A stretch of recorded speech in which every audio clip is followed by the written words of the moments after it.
Good evening and welcome to the RTP 180 debate.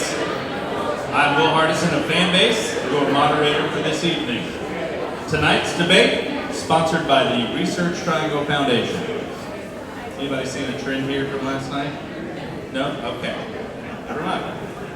We have 3 topics this evening and have a 15-minute window for each topic.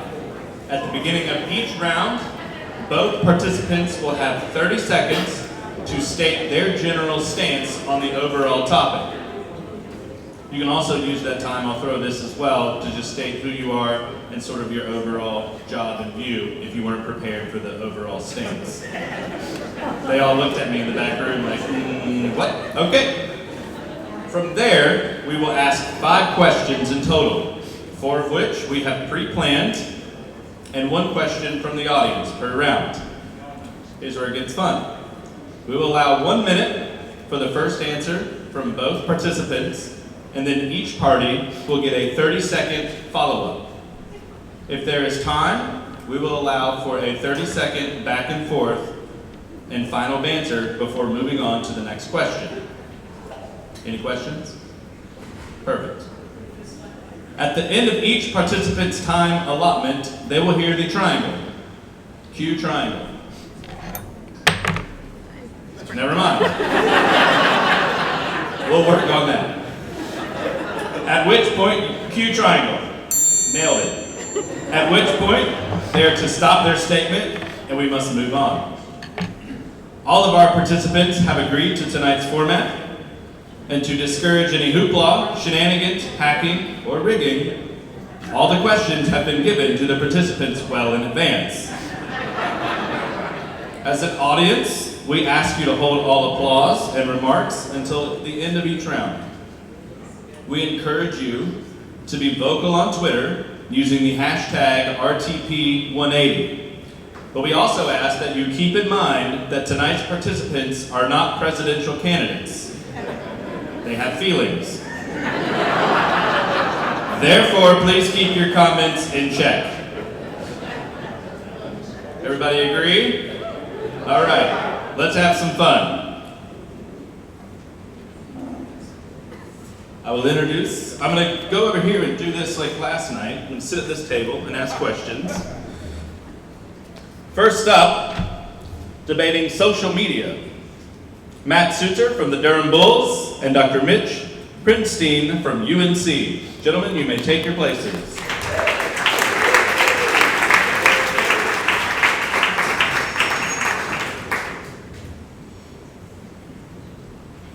Question 1.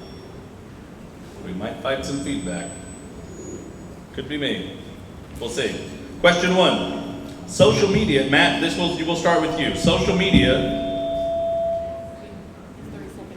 We got this. Social media is tied to virtually everything that we do.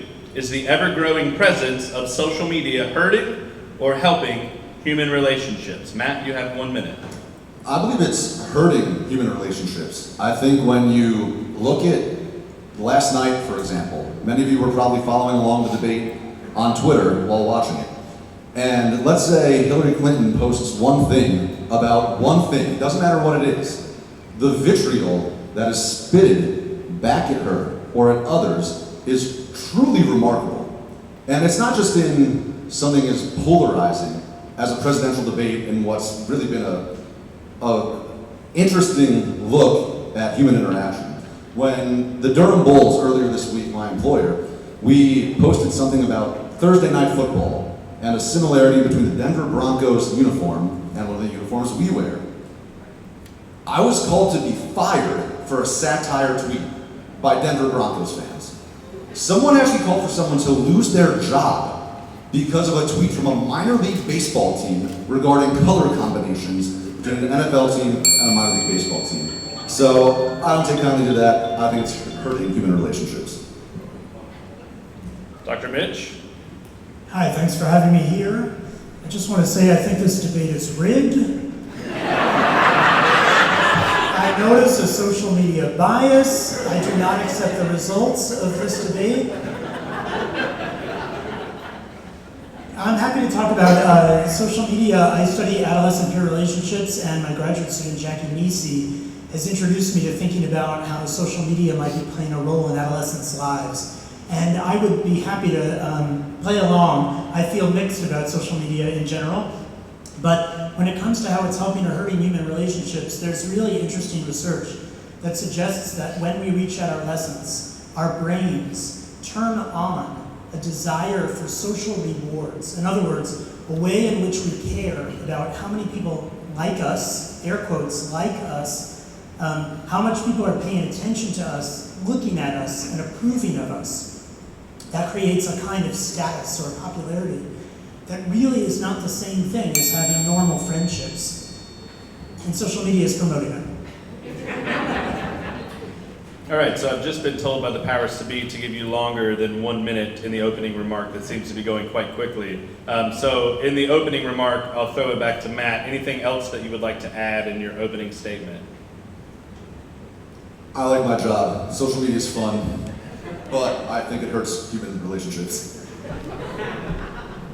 Dr. Mitch, anything to add to that? Sure, I'd say what we find is that there's even research when you put adults in an fMRI machine and look at their brains, there's results that say that just having someone have their tweets liked or retweeted actually turns on that area of the brain in a way that people say have kind of made us almost physically addicted to social media. People are posting simply to see how many followers and likes they can get. That's probably fine among us adults that can balance that among other demands in our lives. But for adolescents, it's important because if you talk to a teen today about their life goals, their most noble aspirations, it's about the number of followers they have on Instagram. It's about how many comments they get within the first 15 minutes of posting a photo.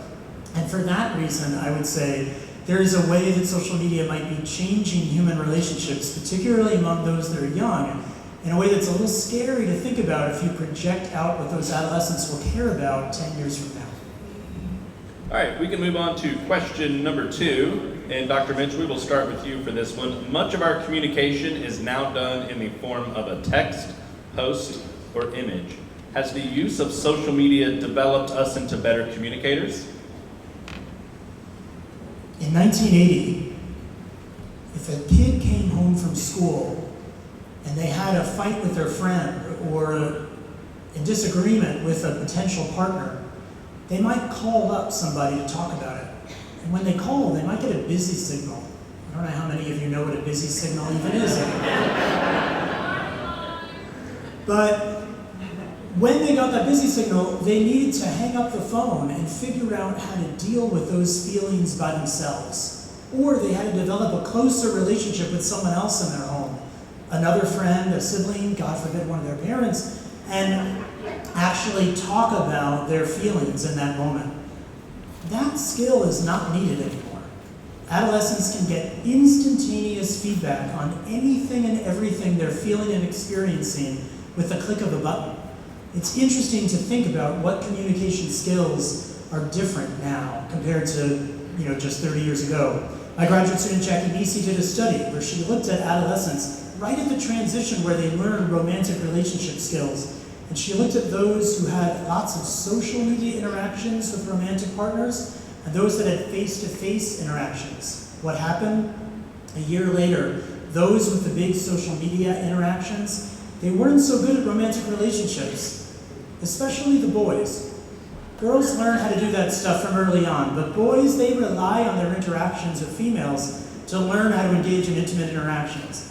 And those boys who had engaged in mostly social media interactions, they were far worse at romantic relationship skills than others. So I would say that this is hurting communication, particularly for our youth. Matt, and just so you guys know, I think we're going to allot 2 minutes now for the opening remarks. So you're good. You're good. You had like 5 seconds left. Totally fine. Matt? I would prefer just the one. But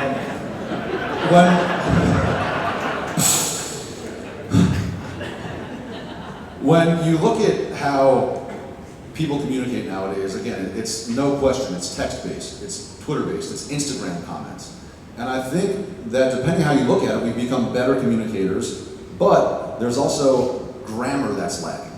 So I'm sure many of you are in hiring positions. You get cover letters, you get resumes, you get introductory emails from folks. And someone that doesn't use an apostrophe in the word that's simply derived from text messaging, from someone who's grown up with that their entire life.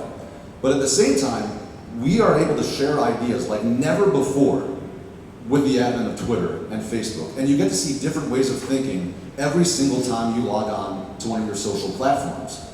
So I think folks are funnier now because they follow 7 comedians that they never would have seen before unless for a stand-up act.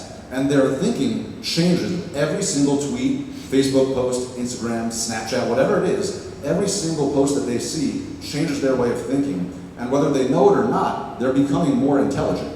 Now, that's not to say that there's not a lot of dumb posts out there, because there are. There's a lot of people that get to show that they are not intelligent humans because they have social media. But when you get to see an actual discussion taking place, whether it's on a Facebook page that acts as a community forum, whether it's on a Twitter thread between a respected commentator and a lawyer about whatever the topic may or may not be, you're going through and you're ingesting information, and that in turn makes you a better communicator. You see how intelligent folks interact with each other, and then you in turn absorb that and can communicate in a one-on-one setting better.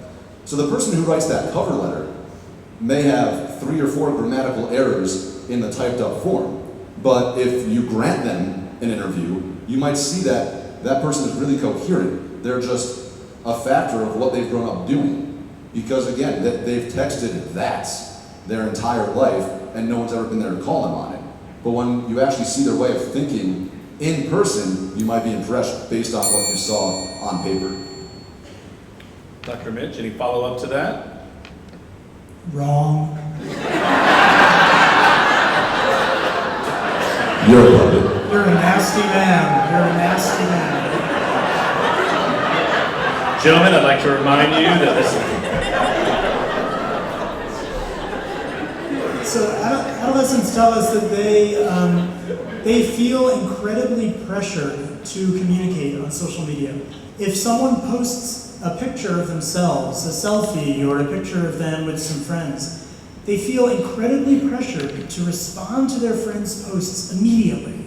15 minutes is too long. It's a sanction to your friendship if you don't respond quickly enough. And that's not just adolescents. I have a friend in her 50s who's called me up on the phone and said, "Can you please like my Facebook post? Because it's been up there for a while, no one's liked it, and I'm very embarrassed." Communications become disingenuous. We post on there not because it's what we really feel, but because it's the right thing to do. It's the thing that we do to show our friendship with somebody is to like what they're saying. And if the way that we're communicating has become disingenuous and it's not really reflecting our real feelings, it's not only an odd way of expressing ourselves to everyone watching, but it actually changes the nature of the friendship with the person that you're interacting with on their post.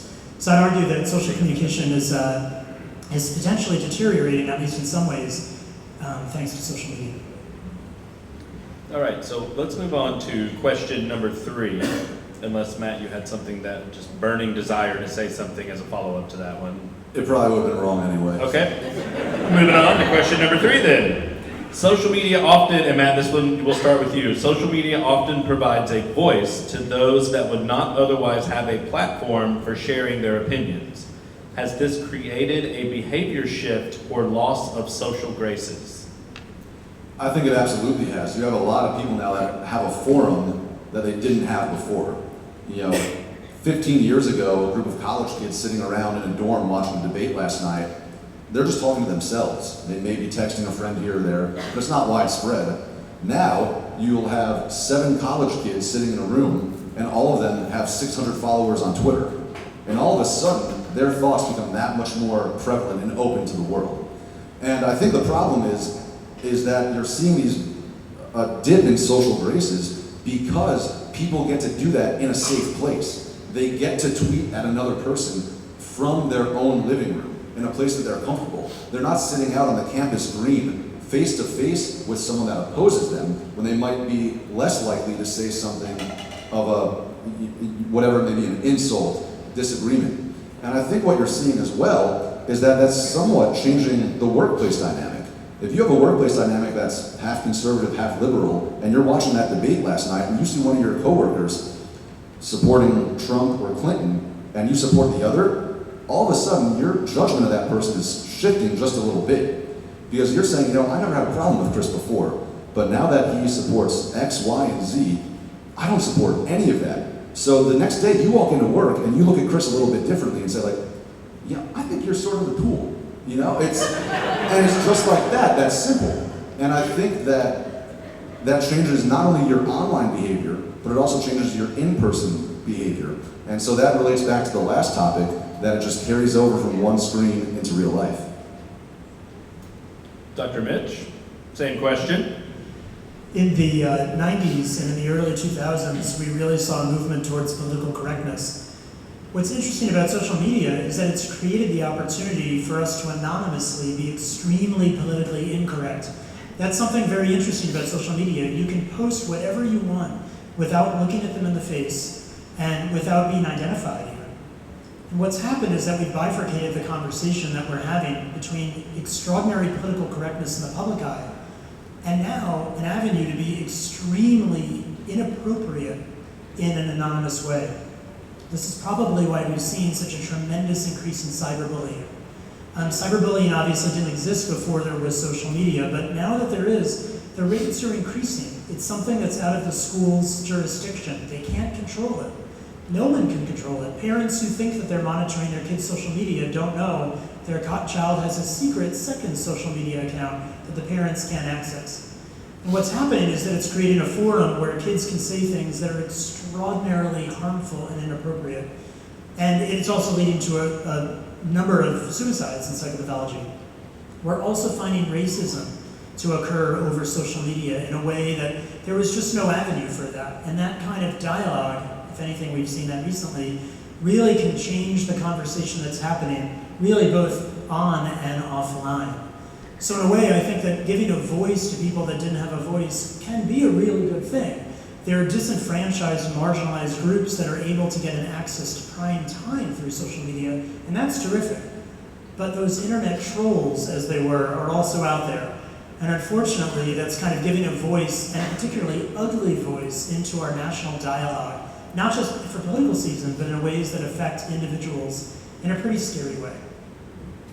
All right, so for sake of time, I'm embarrassed to say as a moderator, we're going to move on to question 4. Social media provides immediate access to information and can create awareness for current events, brands, social causes, etc. Have we become dependent on this immediate need for information? And are there positives and negatives to this? Dr. Mitch, you first. I think there are positives and negatives. I've been asked to speak about the negatives, but I'll briefly mention a positive. In the wake of a tragedy right now, there's a way that on social media we can come together as a community and cope and grieve and experience things that we never did before. And that creates a sense of community, not just within our friends and neighborhoods, but globally. And I think after Princess Diana's death, it was the first time that really people talked about an international grieving community that was able to happen because of social media. I will say, though, that if I were speaking strictly against social media, I would say that, in addition, there is a potential problem. And maybe what we're seeing over these last couple weeks is a good symptom of it. It used to be that the news cycle was something that took a couple of days, because we were really relying on the 6 o'clock news in the newspaper. Then for a while, people talked about the 24-hour news cycle, and a lot of that had to do with CNN coming out in 1980. And suddenly stories had to be generated every single day, 24 hours a day, and the story was old after 24 hours. You could argue that social media has reduced the media cycle to just a few hours. Something that's hot on Twitter now, within the afternoon, it's no longer hot anymore. The topic is over. We've all been bombarded with the information. Stories and accusations and quotes and slights or that normally would have dominated, for instance, a presidential campaign or been the discussion of ongoing investigation, it's out of the news in less than a day. And I think in some ways social media has contributed to that kind of rapid news cycle. There's no longer a time to fact check. There's no longer a time to discuss each story through the entire experience of that story. It's a flashy headline, an immediate reaction, and we're on to the next story. And I think this season, if any, has really shown us what that rapid news cycle could look like. Matt? Yeah, I think, again, there are definitely pros and cons to this issue, and there's no question that we are now dependent on real-time updates. Now, it's a positive when you look at a sporting event, for example, or someone giving a speech, because these are fact-based things. If the Carolina Panthers are tweeting updates from their game, you know that, okay, a 15-yard pass, that was a 15-yard pass for a first down. If someone is tweeting quotes from a speech, yep, that is what the person said, or at least the very least the gist of it, and that's what that person is saying. What happens is in these national tragedies, these large tragedies, where you have 10, 15, 20 news organizations collapsing on one situation, and the guy from the AP is reporting something different from the guy from the Washington Post, who's reporting something different from the New York Times. And all of a sudden, you might hear that there are 10 people, or 10 fatalities, or you might hear that there's 50. And all of a sudden, you have no idea what to believe, because what's happened is that journalists being first is more important than ever. And they are so worried about being first that they'd rather just get the information out there. They might check once, they might check twice, and if they have that second confirmation, boom, it goes out there, whether it's right or not. And that's when people start freaking out. That's when people become overreactive to what a situation may or may not actually be, simply because they saw it on Twitter. And if it comes from the New York Post, or excuse me, the New York Times, all of a sudden that's got 1,000 retweets. And then the cycle just continues and continues and continues. And so I think, again, for a fact-based event, yeah, the real-time update is great. People love it, and you can follow along if you can't have your eyes on the TV. But in something that is fluid, something that the facts aren't already gathered, it can become a very dangerous situation. So what you just said, I want to spin maybe kind of a rebuttal here as a question. Do you guys see more organizations, or the need for more organizations to apologize more for doing things like that? Oh, there's 10 people have, fatalities of 10 people. Oh wait, that was wrong, there's only 5. Do you see the need for then that news source to come back out and say, we were wrong, or do they just keep trucking along? What do you think's right or wrong in that? And I'll let, Dr. Mitch, you can go first, and then we'll let Matt. I think there's less of a need, well, I don't know if there's less of a need for it, but there certainly seems to be less of a practice of doing it. It used to be with old-fashioned newspapers, we talked about what was above the fold and below the fold. But at this point, those stories are buried below the screen, the scroll, as it were, in a matter of minutes. And I don't think people need to go back and apologize. It's old news in a matter of literally minutes. And I think that we have a disposable approach to our information now. Information is good as long as it's good for 5 minutes. And if it doesn't stand the test of that length of time, that's okay. There's more information being pushed out immediately. I think your question's a really good one, and I think it's changed the way that we think about responsibility in journalism, and the way that we talk about how to stand by what it is that we report. Whether it's the media or whether it's just our own opinions. Opinions are as cheap and as quick as they scroll down below your feed. And that's unfortunate. It takes away the intellectualism of our discourse. Matt? Yeah, I think there's definitely some truth to that. If again the New York Times posts something on Twitter that's incorrect, but again this is a worldwide tragedy, a worldwide event, your feed is blowing up nonstop. So if I see that there's 10 fatalities, then I see 3 different organizations report that there's only 5, I'm not going to scroll back and say, hey, the New York Times got that one wrong, I want an apology. From an integrity standpoint, from a journalistic standpoint, absolutely, they should apologize. And they probably have a right to. But at the same time, me as a consumer, I'm not going to sit there and criticize the New York Times for getting something wrong, because I've already read 20 tweets since that one was posted that have actually told me what the real story is. And so all of a sudden, that's in the back of my mind, that's below the fold, and I'm already on to, okay, give me more information. Gentlemen, that are the 4 questions that I have planned for this evening. We will now open it up. If Jacob wants to, there he is, I see him behind me. We will take one question. I would encourage that your question be something that they both can answer instead of just directed towards one, if possible. Any questions? Fantastic. All the way up. Either one. I'm going to let Jacob pick. I saw you coming to you.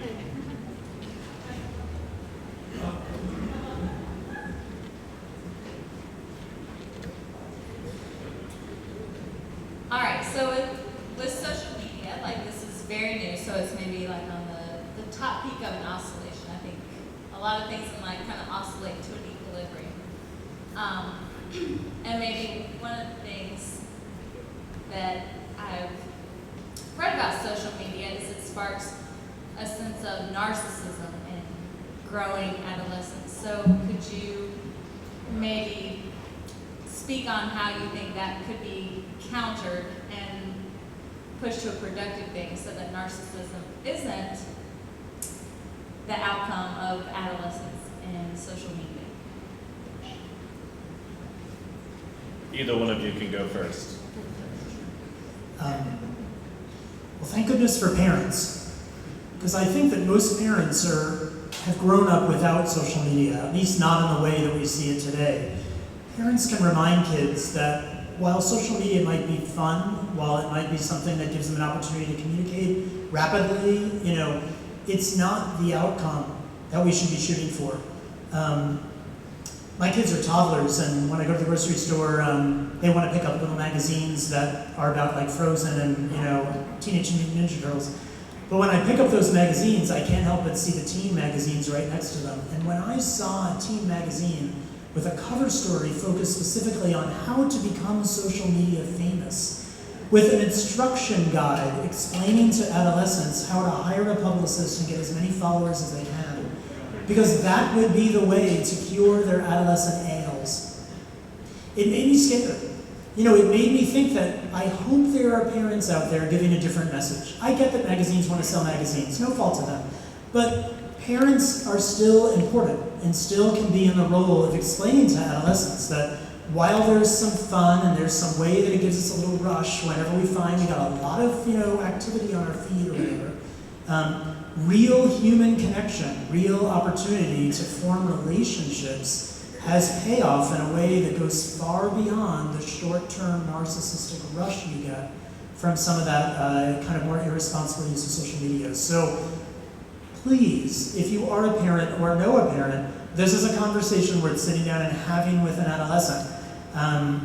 This is a new world and none of us lived through it. So it's a good opportunity to understand and appreciate. I know this feels important to you, I know everyone else is doing this, but here's what really matters, and I can tell you from experience. Yeah, I think that, again, going back to what we were saying earlier, there is a gratification sense. I have 1,000 friends on Facebook. That tweet got 1,000 retweets because NC State Athletics retweeted me. And all of a sudden, it's becoming in someone's mind that this is really, really important that people like me, that I have 1,500 Facebook friends. No one in this room knows 1,500 people. So no one on the planet knows 1,500 people. Just bear with me. But you're certainly not friends with 1,500 people. That got aggressive. Going into my freshman year of college, I got a lot of friend requests from people I had never met, simply because I was in my college's incoming class. Why do I need to be friends with you? I might never speak to you in 4 years, so why am I going to be your Facebook friend? Well, but you know what? If I go into my freshman year and I have 800 friends instead of 700 friends, people are going to think I'm popular. And all of a sudden, you develop this social circle before you even get there. So one way a parent can look at it is, okay, you know what? You can have a Twitter account, but you don't get a Facebook account until you join 2 clubs in high school. Once you join 2 clubs in high school, you get that Facebook account, but you don't get an Instagram until you join 2 more clubs. And that way you're developing this human interaction, all this human interaction that they're forced to have to get something that they want. And then they can build out that social network after laying the groundwork of one-on-one, large group, personal communication. Well said. I like that idea. The join clubs or get Facebook once you join clubs, get Instagram. I like that. And it scares me that you had Facebook going into college. I had it as I was leaving college, and they just opened it up. Gentlemen, thank you so much. We really appreciate all the answers and the friendly debate. If you'll do me a favor and pass the 2 mics to Mike and Seth for me. Next up, we're talking about transit with Mike Charbonneau from Go Triangle and Seth Holler from Eco PRT. And I apologize to the two gentlemen that just got off the stage. I forgot to give you the 30-second opening remark of who you were. I got excited. So, Seth, we will start with you. If you want to take 30 seconds and tell us who you are. Seth Holler here, and from NC State. My colleague Marshall Brain and I came up with the concept for autonomous vehicles to connect the two campuses at NC State together. And the main problem we were trying to address was kind of the high cost, high infrastructure cost of putting down some element of public transit.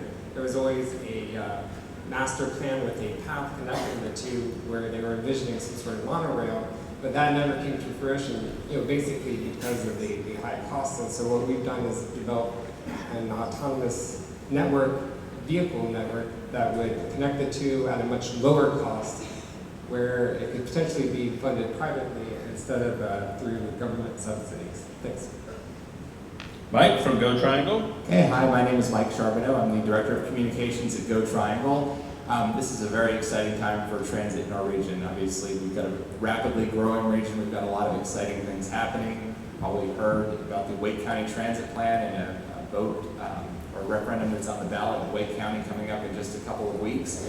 We've got a major project going on in Durham and Orange counties with a light rail line. And so kind of bringing all these things together. I come from a journalism background and spent several years working with the Department of Transportation. So I'm excited to be on this side of transportation now.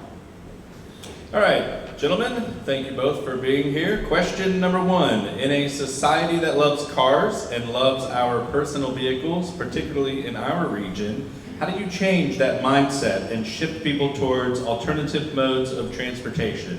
Seth, we'll start with you. Well, today I got a flat tire, and then I drove here and got stuck in traffic. So there are definitely issues with our current transportation system. The whole idea that we buy a car that weighs 4,000 or 5,000 pounds and it stays idle essentially 90-95% of the time, and we only need it 5% of the time, and we have to have parking space both here, at the Frontier, at the grocery store, at home, at work. That's a huge amount of wasted space, not to mention the societal costs associated with having a lot of traffic, both in wasted time and degradation of the environment, which affects, in addition, land use and pedestrian-oriented development. So in that regards, hey, what was the question again? In a society that loves cars, so how do you shift the mindset of people towards alternative modes of transportation? And so the whole idea is the whole idea is convenience. Everyone likes the fact that there is a low friction barrier to getting in their car, going somewhere, and they know how to do it. And it's difficult if you go outside of that standard process where you have to actually look something up. There's a lot of risk associated with, say, switching lines or taking the bus. And unless you can change that, people will still prefer kind of the dominant mode of transportation, even though in a growing region like RTP, traffic will get worse and reliability will actually drop. So with that, you will actually see some people move over to transit, but there's a lot of other ways that we can focus on what I would say the key element being convenience to move more towards sustainable transportation in the region. Mike? Coming from a journalism background, I'm a big believer in storytelling. And so over at Go Triangle, we actually launched a campaign last month aimed at exactly this, at trying to help change the mindset, let people know what the options are out there. And so we've done this by using a lot of different multimedia elements, a lot of video storytelling, a lot of social media.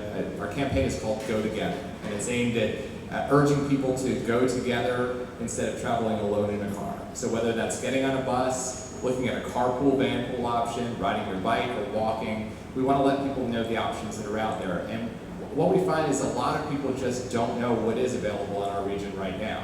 And so we are working to share the stories of our actual riders and users so that people can see in a very real way how somebody either travels by themselves or with their kids to school, whether that's getting on a bike. We had a story of a father and son who ride their bikes together, make a drop off at kindergarten on the way, and then dad continues on to work.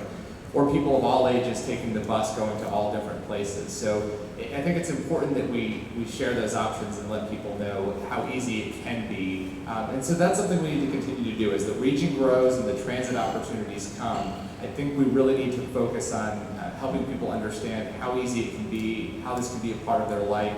We hear a lot of different stories. We hear people that take transit because they just want to get out from behind the wheel and not sit in traffic. They want to open their laptop, get some work done, read the news on their phone, take a nap on the way in, or they want to cancel the gym membership and skip the workout and bike or walk into work instead. And so sharing those stories, I think, helps connect our community with opportunities, and then we'll just continue as we grow in our transportation options to make sure we're sharing those out as well.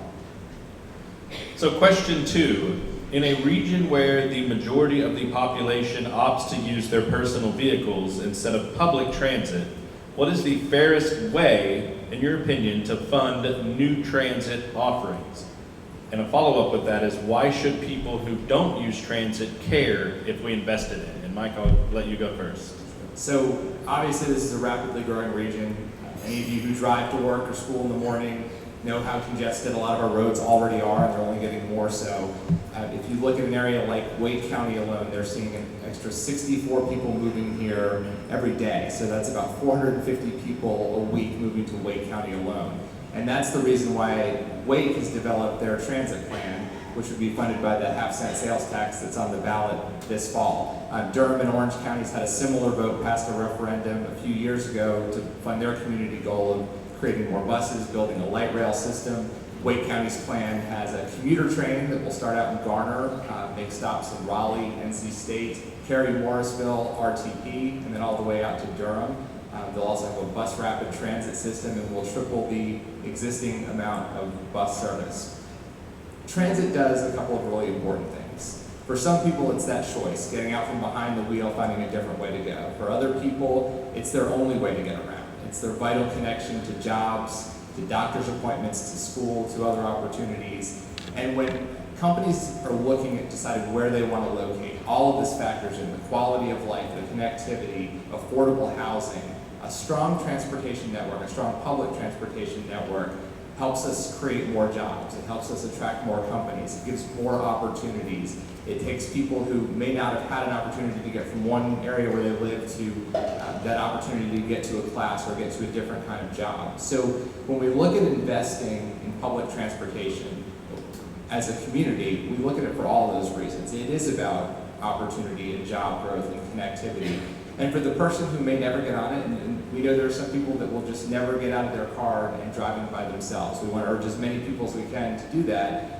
But if you plan to stay in your car for the rest of your life, but you live in Wake County and you have an extra 450 people that could potentially be joining you on the road every week, every opportunity to get somebody out of their car helps you a little bit on the road as well. It was an accidental double hit. Wasn't like, no, get off. Okay. Seth? You know, how to reflect cost fairly amongst everyone who's travels. You know, I get it. Everyone, if you think yourself, will you, once the Wake County Transit Plan, how will you take advantage of that? Will you be able to take advantage of it? And the vast majority probably won't be. And most certainly, the people I'm sitting here today are probably a little more forward-thinking than others. But everyone wants the consolation that they can get in their car, drive somewhere relatively traffic-free, and then park. Well, the reality is that there should be a cost associated with that. It should be reflected in what kind of transportation that network we want to have. So, I'm probably thinking a little bit farther down the line, but the reality is that we have traffic and people can get on and off those roads as much as they want, and there's really no control for them to get on, for example. I think they're instituting some measures in terms of traffic lights to feed onto highways now, but the reality is that if you really want to have a good handle on movement, both in public and private automobiles, you can look at, say, charging fares on roads. It's not an uncommon thing. They've explored it in other countries, but if you want to take your single automobile, drive it down 40 alone and expect to have no traffic, maybe you should pay some money for that, as opposed to the way it is right now, where you can essentially pay a fixed fee every year and then drive as much as you want. And that's traffic, and that money could help pay for additional infrastructure, both for the automobile and for transit. And then take into account the additional hidden costs for driving that involves the degradation of the environment that clearly is not covered in that now. Can you hear me? I'm not sure I'll repeat that, but.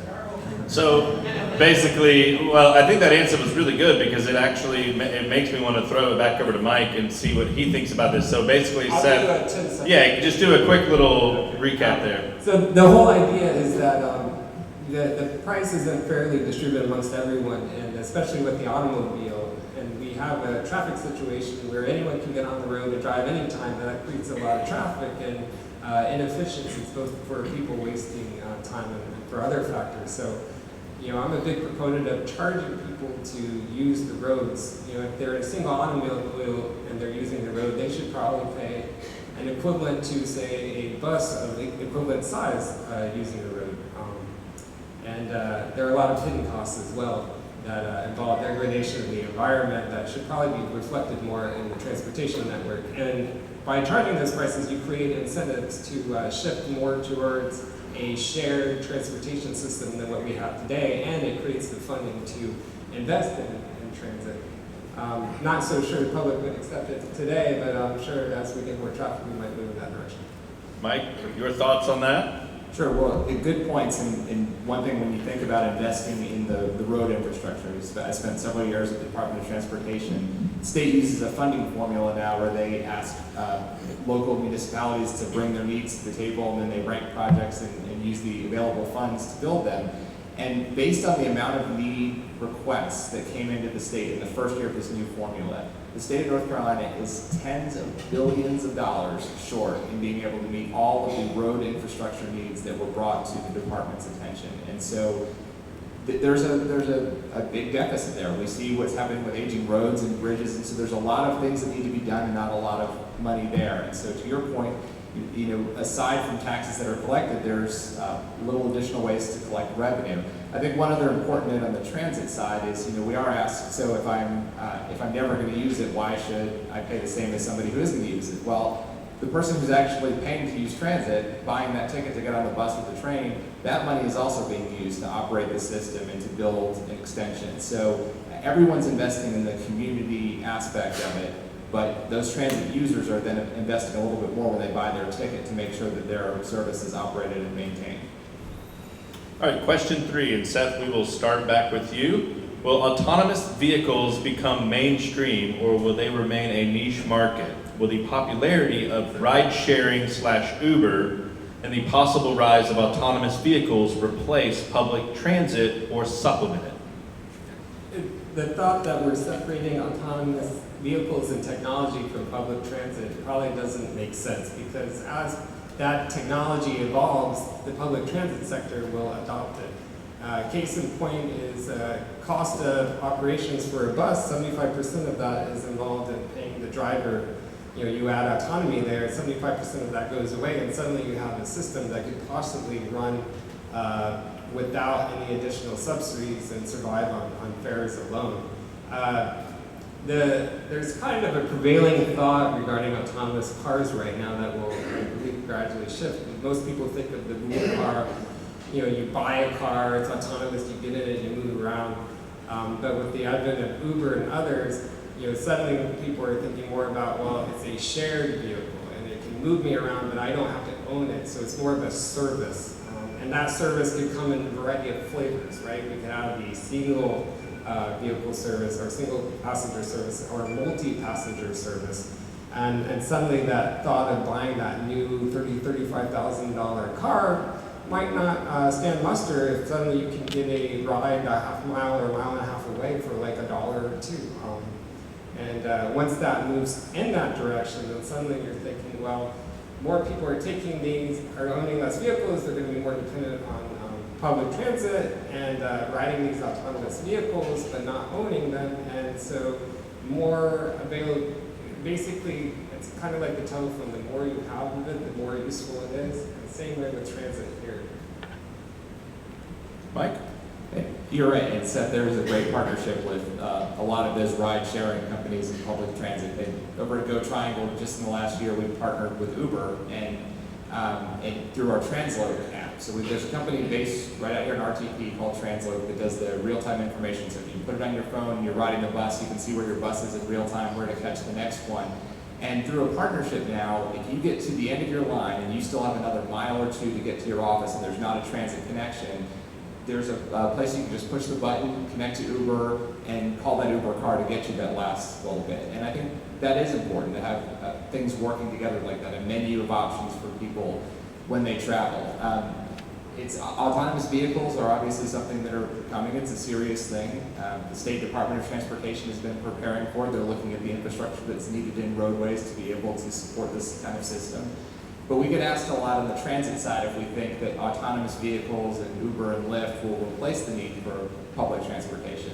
And there's a great visual, as a visual storyteller, that I love to show people, and since we don't have it, I'm going to ask you to kind of imagine with me in the room and help paint the mental picture. But if you look at this, the room here tonight, and you kind of look at this group just sitting individually, now imagine the same group, everybody in their own car. So let's get the same number of cars to people in the room versus taking the same number of people and putting them on 2 or 3 buses or one long train car for a commuter rail or for a light rail system. And so when you think about that, some of these, the ride sharing is great because it gets people away from necessarily having to all own their own car. But if you look at that just on its own and you try to put that many more Uber cars or Lyft cars out on our congested roadways without having the public transportation option, it just won't work over time. The other thing is, as I said at the beginning, public transportation gives a choice to some, but for some, it's the only way to get around. And the people who need to get to jobs, to school, to doctor's appointments that can't afford a car and need public transportation, Lyft and Uber and autonomous cars doesn't support that for them. Real quick, does it scare either one of you to death that we may have a bus that could completely run on its own? Serious question. Is that an audience question or a real question? If it was a good question, it was my question. If it was a bad question, I got it from the audience. I don't know. Are people afraid of driving an autonomous or riding in autonomous vehicles? I've not. Can we poll the audience? Yeah. Who would be scared to ride in a bus that does not have a driver? Okay, who would not be scared to do so? Who is more afraid of a car that is driven by people as opposed to an autonomous car? People are crazy. People are crazy. All right, last question. And for sake of time, let's try to, we'll keep you to like a minute and a half for the remarks. So question 4, transit discussions seem to follow the age-old chicken or egg scenario. Does ridership have to increase for public transit offerings to expand, or does the service have to increase for ridership to increase? And I believe this one is Mike's first. Go. Sure. Well, it takes time to invest in public transportation, especially when you start thinking about some of the bigger technologies. Building a commuter rail or a light rail system, that's an 8 to 10 year project. And so when we look at the growth rate, again, going back to look at those weight cutting numbers alone, 450 people a week. If we wait until all of those people are out on the roads and the roads are so congested that nobody's moving, and then we say, okay, now let's get more people to start taking buses. Now we're seeing bus ridership come up, so now let's start investing in the longer term projects.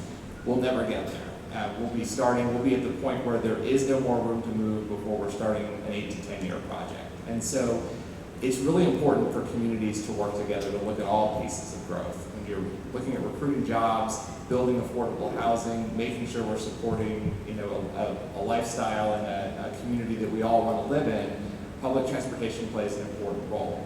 Certainly we can't just wait. We can't just build the big technologies build the light rail train and expect people to get on it. We have to work now to get people interested in public transportation, but we have to invest now.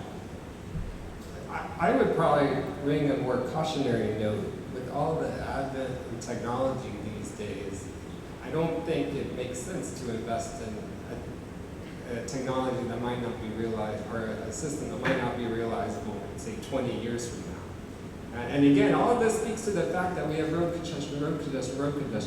Well, geez, if you only charge to use the road, then you might have less congestion. You might have more money to fund it.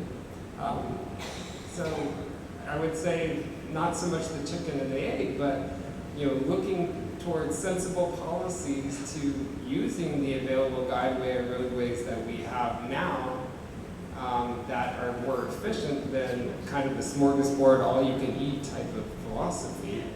Thinking ahead of time in terms of these autonomous technologies, and absolutely voting for the Wake County half-cent transit sales tax to move all of this forward. I'm not certainly, well, thanks. If you have like a 10-second, you can finish that up. Oh, and just one plug for EcoPRT, where when we talk about autonomous vehicles, we're developing something that's much smaller, lighter, and cheaper, and uses its own smaller guideway, and I think that's the best of all. So to keep it lighthearted, let's move to an audience question. Jacob will find somebody. I'll let Jacob pick the person. He's in the back of the room.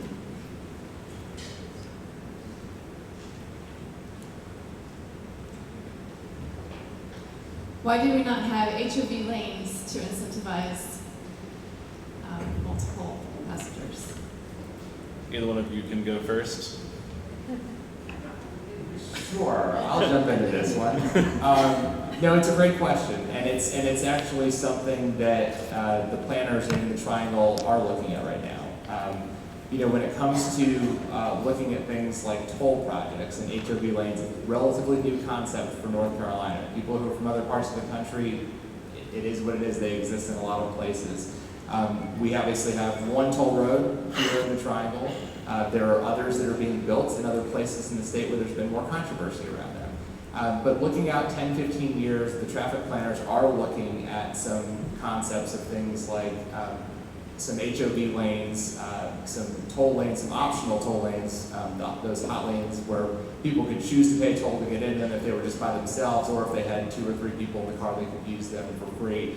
And when we have those conversations with the state, we're always talking about transit vehicles and how those larger buses could use those types of lanes for free. So it is something that's being discussed, probably just a little bit slower coming to North Carolina than it has been some other places nearby.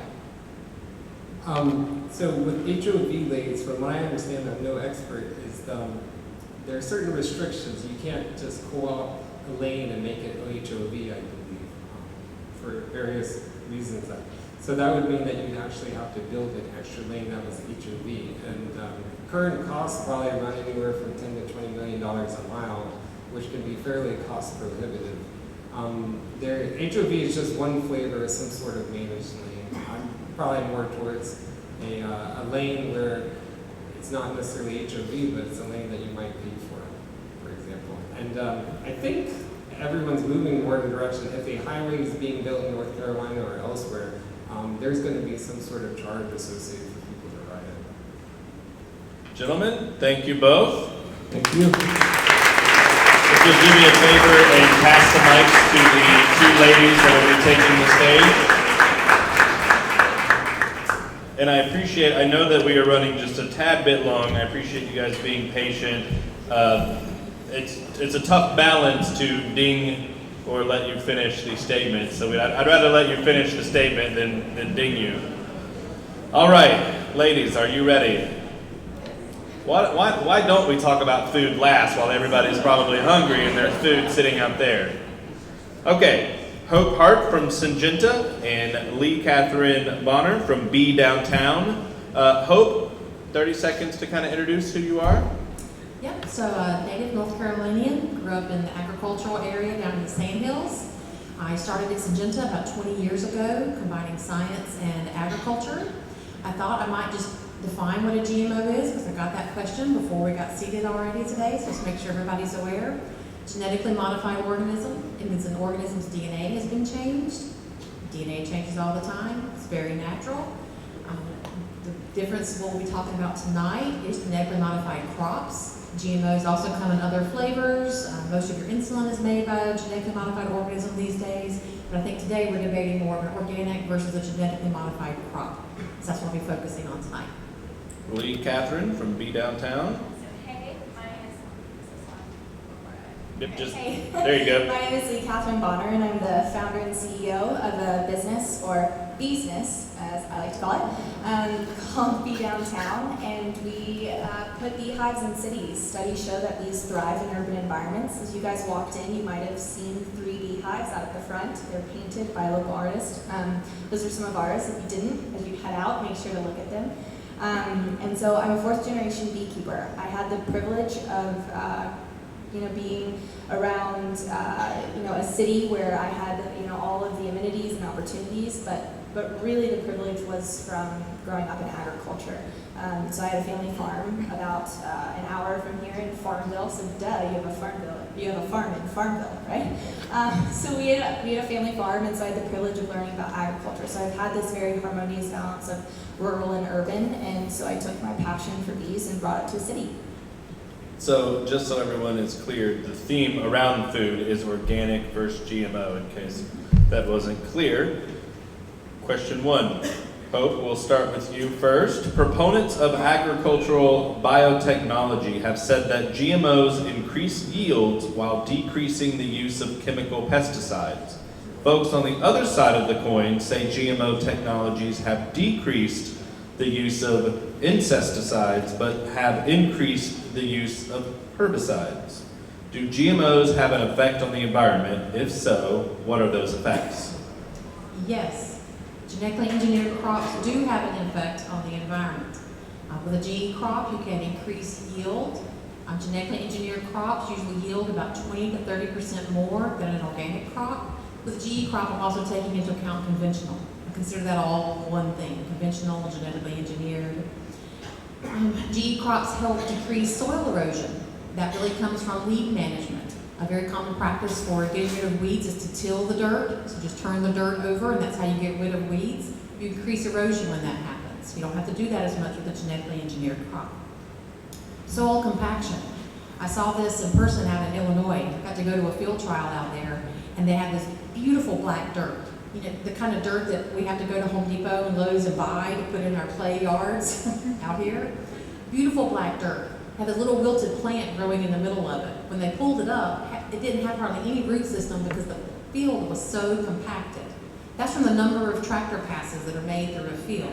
When you use GE or conventional crops, you don't make as many tractor passes through the fields because the techniques that you're using, the tools you're using to control your insects and diseases don't require 5 or 10 applications, it just require 1. The GE crop already has it in it. And then last point is another story from a farmer that works with us is on his fuel costs. So I spoke with a farmer who has 250,000 acres out in the Northwest in Montana, Nebraska, and Idaho, and he grows potatoes, conventional and organic potatoes. And he told us that the diesel bill on his conventional field was 7 times less than what it was for his organic field, same number of acres planted, and that is just a reflection of the number of tractor passes. Lee Catherine? Yeah, so I think one of the biggest issues here is actually soil health. And so since World War II, agricultural practices changed. We used to have small family farms. So did anyone have a grandparent, raise your hand, that ran a farm? Yeah, we're in North Carolina, one of the largest agricultural states in the US. Who here runs a farm? Yeah, it's very few people now. And because in World War II, we started using more chemicals. After World War II, more chemicals so that we could have these large-scale farms of monoculture crops. And monoculture crops are not healthy for the soil. And so we've taken these monoculture crops and we just mass-produce them on wide scale. And these crops, we're not using cover crops, we're not rotating crops, and we're not letting fields lay fallow. And instead, we're taking, genetically modified plants and then we add chemicals back into the soil so that we can just mass produce these crops over and over. And soil health is just imperative.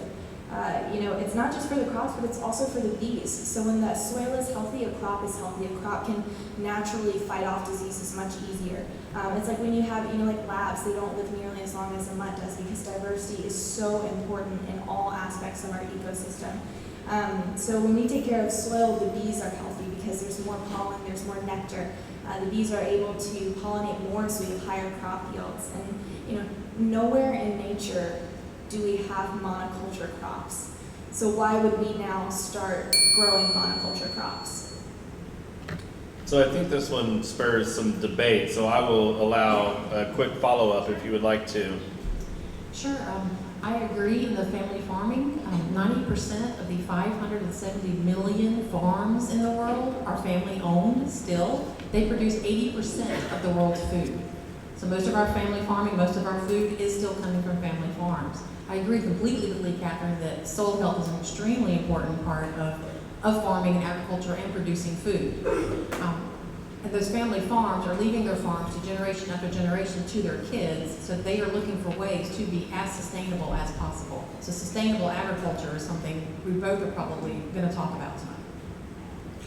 All right, question 2. And Lee Catherine, we will start with you on this one. The world population is projected to reach 9.7 billion people by 2050, a 33% growth from today. With a growing world population placing higher strains on natural resources and creating higher demands for food production, is it possible to combat this issue with GMO technology? Yeah, so we're in the triangle. We are in, we're really fortunate to be in a region where there is so much technology and there are so many bright people in this region. And because of that, we have the ability to truly create lasting change. And when we create that lasting change, we need to address it from its actual root cause. And the root cause is food production. It's not the problem. It's that we currently have enough food to feed 14 billion people. And not just to feed them, but we can provide them with 4,200 kilocalories a day. But the issue is that 40% of food, before it even reaches the marketplace, is wasted. So that's where the problem lies, is in these areas where we're not able to transport food the correct way. We're growing enough food, and we're able to do that as it is right now. And that's where the pain point lies. It is unacceptable that children still go hungry at night. That, my roommate, who is a kindergarten teacher, is stressed out when she goes home because she knows 2/3 of her classroom are not going to have dinner that night. And then the next day, they're stressed out at school and they're not able to focus and learn. So it's not technology of crops that we need to be focusing on, it's that we have the brightest people in the country right here, and that we can be focusing on food processes so that we can make sure that everyone is able to receive food and it's not wasted, but it is instead given to people that actually need it. So you had the questions beforehand, and I misspoke, but you still answered the right question. Is it possible to combat this issue without GMO technology? You still answered it, but just wanted to be clear for the audience. Maybe. That's my presidential candidate answer. Maybe. Lee Catherine makes a good point. It is possible to grow enough food, but not in the right places.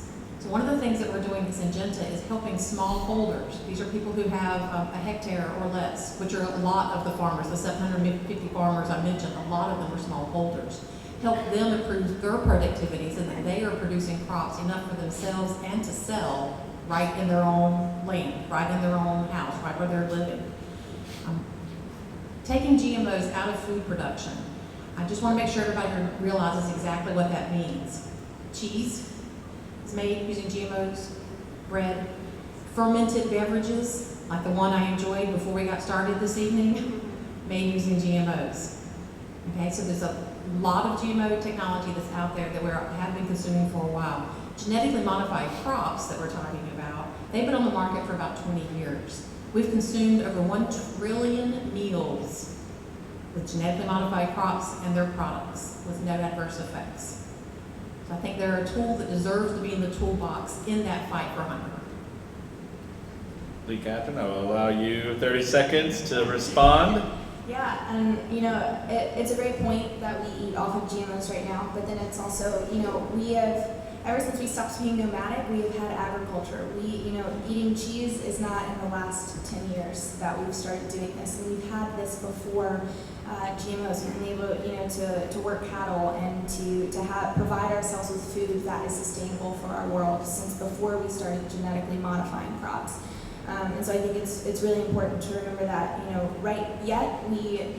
there are some places we've seen issues with genetically modified crops, but in the grand scheme of things, they haven't been around for that long. We live in an economy now where we want results right away. We want things, at our fingertips, and it's so important to realize that, nature goes at its own speed, and we don't know exactly what is going to happen over 200 years from now once we've had this in our food systems for so long. All right, question 3, and we will start with Hope for this one. It is no secret that honeybees are a vital part of food production. If they disappeared, how would we address this missing link in food production?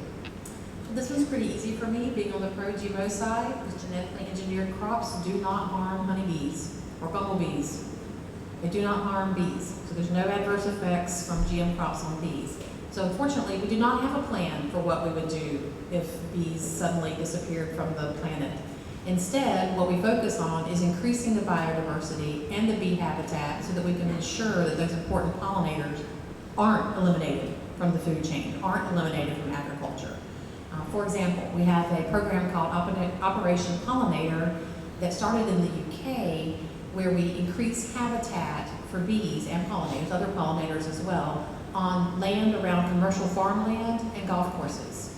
So this is taking the land around the edge of those monoculture fields and making sure that that land is sufficiently diversified so that all the pollinators do have exactly what they need to be able to do their jobs. Another program we're looking at is called the Good Growth Plan. We've been doing for a couple of years, and we have some goals on this where we've aligned with several different NGOs and nonprofit organizations to improve diversity around fields around the world. We're looking to improve diversity in over 12 million acres of farmland globally by the year 2020. So we're trying to institute these programs and keep these programs going so that we can make sure bees are not eliminated out of the agriculture system. I feel like Lee Catherine might have something to say about this one. Your plan and how we would address the missing link in food if honeybees disappeared. Yeah, so with GM crops, we also add more chemicals into the soil. And so if the honeybees disappear, we would not be able to sustain ourselves. Honeybees are the #1 pollinator in the world.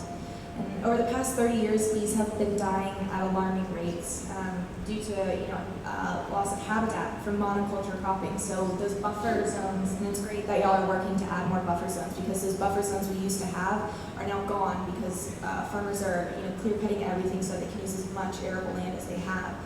The varroa mite is something that's introduced that is devastating honeybees, but also chemicals are something that are really, really detrimental to bees. Just last month, millions of bees were killed in South Carolina because they aerial sprayed for Zika. Last year, the United States lost 44% of its honeybees. That's the worst loss in 10 years. There's a lot of people that will fight that honeybees, that this isn't true, they're not declining because we have the same amount of bees as we have ever had. And that's actually true.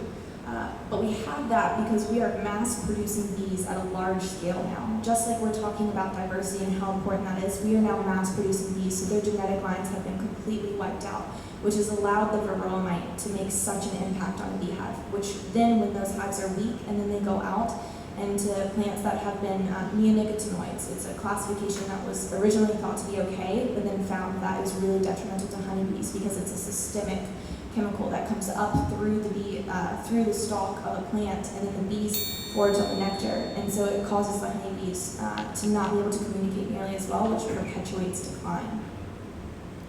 Any quick thoughts on that? Yeah, I don't know if it's a good debate, because I agree with Lee Catherine again that clear cutting land for increasing farming is completely a bad idea. And using genetically engineered crops will allow you to increase your yield so that you can produce more food on the same or less land. Today's organic practices give us about a late 60s, early 70s yield production in plants. We can't afford to go through that route for all of the crop production we have. I'm actually not an anti-organic person. I think there's room for everybody in the market and everybody in the field, but I think we need everybody still playing at the table. All right, Lee Catherine, you get to go first on the last question that I have, which is the question really organic versus GMO? Or is it simply a piece of a larger debate about whether technology is destroying the world or saving it? So it's not a black or white issue. The issue is we need to stop being the most destructive species on the planet. We are not taking care of our world, and you know, this is where we live. This is the only one we've got, so we've got to take care of it. Honeybees are an indicator species, and they are trying as hard as they can to talk to us, and we have just not been listening to what's going on. Nature knows best, so we just need to stop and listen when it tries to talk to us. It's great we live in a world where technology, you know, we're in an era where technology, it has the opportunity to create lasting change in the world. It's how we choose to use it, if it actually will make that change. But we should always remember the advice from the Greeks that there should be nothing in excess. There is no 100% right answer to anything, and we should not be excessive in however we use those adaptations that we create. And you know, it's just, I've seen how technology has benefited my grandpa to where he can hire more people, and where, you know, he has been able to, you know, increase yields from that technology. But I have also seen how that my grandpa is losing his farm, and that we just hope that he doesn't lose it before he passes away, because, you know, the seed has gotten more expensive, and it's harder for him to be able to farm, and he can't afford the new machinery that has to go with this new, you know, type of farming. And but what I won't ever forget is seeing how my grandpa cares for his land, his animals, and his crops. And that has taught me to appreciate agriculture, to appreciate nature. We can't control nature, we never will be able to. But I am thankful that through Bee Downtown, I have been given the chance to learn about the bees and become a very small part of their beautifully incomprehensible world. I also believe it's part of the bigger discussion. I don't think this is just GM versus organic. I do believe it ties into more of a technology debate overall. A lot of the people that I meet that are very, very anti-GMO are also anti-other technologies. This is a very interesting kind of debate, so stick around later, they'll talk to you more. I believe that humans have an intellect for a reason, and I think that we should use that intellect for our fellow humans and for the world that we live in. I think we should use our intellect to make organic crops where that they do yield. Can we improve those crops so they do yield such as other crops? Can we improve the chemistry that we use so it is safer and more effective? Can we make genetically engineered crops that have increased nutritional value? Can we use that intellect to combine all of these tools together to help feed the growing population so there aren't any starving kids anymore, and also take care of our world so that we have something left to pass on to our kids? Now, where do you both stand on buses that can drive themselves? I'd rather comment on the social media, because the whole GMO debate on social media is, like I said, vitriolic. All right, time for our audience question. Jacob, that gentleman right behind you really wants it. All right, I have the utmost respect for GMOs as well as the environment, and in order to feed the amount of people that we're talking about, they're almost quintessential. But something, and you talked about diversity in one of your comments, but in reality, GMOs open us up to a world of risk from pests as well as diseases in crops. Like it decreases the diversity, and I know I want to treat you as a debater by yourself, but you have been acting like you're a representative of another force. So what have you guys been doing to make a difference on that respect, like reduce the risk of decreasing diversity and Yep. How do we increase diversity in crops? But you guys acknowledge the fact that it's decreasing diversity as well as mitigating that risk? Yeah, so in crops, in cropland, the diversity is decreased. In native species, the diversity is not decreased. And so there's a difference in it. And I'll speak for corn. I know more about corn. In cultivated corn, it would not survive on its own. It's a very weak plant. It has to be babied in the field and taken care of. So nature would actually take out our corn that we eat. It's not a very strong plant. The native species that are around it are a lot stronger than what's cultivated in that field. So that when you talk about genetics, and are we getting an inferior genetic population of corn? Agricultural context, crop, like a disease, that's triggered to that specific type or variety of corn. Yep, so if corns develop diseases, or they are susceptible to a specific disease in the monoculture, that's what it is. We've not seen an increase in that, and we do tend to make hybrids. Everything that we do is hybrids. So You guys have like active monitoring of things going right? Yes. For your strains, Yes, there is active monitoring of our strains. Are we increasing disease in the strains? Are we seeing increased disease in those strains? Are we battling it? Yes, there is active monitoring. Have anything on that one, or? Yeah, so, yes, seeds are sacred. So, if you look at Native American cultures and you look at corn, and, that is something that Native American cultures do not want to give up. Corn is sacred, their seeds are sacred, and, chemical companies will come and try to buy that from them. And, a lot of these Native American tribes won't let them, because over the years they have made a corn that is really, really strong through natural selection. And that is so important. The diversity of natural selection is so important. And we see that happening with the bees, where they're no longer diverse and they can be wiped out because of that lack of diversity. With monoculture cropping, it's just this, everyone drops their hands when it's like, okay, so grandpa to grandma to me, and everyone's hands are dropping. So we are seeing a decrease in the number of local farms. It's small scale farmers are not able to compete anymore, and we see through almond orchards in California, the bees are literally trucked there on 18-wheelers because there's not enough bees left to pollinate. These bees are sit on orchards so that they're the only pollinator of almonds. Those bees sit on almonds during the blooming period of almonds, and that is the only food source that they receive. So as we tell kids from the day they ask for chicken nuggets, you're like, you're only get this one time a week because you need a well-balanced diet. What we do with these is we just sit them on one agricultural crop, and we truck them across the United States, and we put them on another agricultural crop. They don't have well-balanced diets anymore. And as that goes back to genetically modified crops, we need these small-scale farms, and we need organic farming and farms that will use cover crops and will have crop rotations, where it's not about creating their farmers are promised the highest yields possible if they work with GMOs and if the different chemicals, but really these crops are stronger, they're healthier, they have longer genetic lines that are much more diverse when we work with crops that have been around for a longer period of time, instead of hoping that through technology we won't have any issues, but we don't know if we won't have any issues. Good, so before I ask for a applause for you and everyone, just hang on to the mics for me and I'll grab them, just so if you put them on the table they might roll off. Okay, now you may applause the two lovely ladies. Thank you both. A very well-spirited debate, and applause for the other gentlemen this evening that joined us. And thank you to everyone for being patient this evening. I know